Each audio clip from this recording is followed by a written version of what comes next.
Nagsampa naman ng dalawang hiwalay na kaso ang NBI Bulacan laban kay dating Bamban Tarlac Mayor Alice Go at ilan sa kanyang pamilya.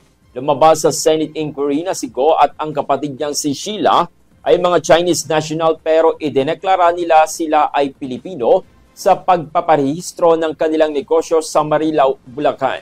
Kasama rito ang QJJ Group of Companies at iba pang kumpanya na nakalista sa iisang address. Nadiskubre rin na si Go ang bumili ng lupa sa Marilao noong 2010, ngunit mali umano ang kanilang deklarasyon sa mga dokumento. Dahil dito sinampahan sila ng NBI ng 30 kaso ng falsification at simulation of capital stock. Dagdag pa ang iba pang reklamo. Sa kabuuan, mahigit 40 na kaso na ang kinakaharap ngayon ni Alice Go.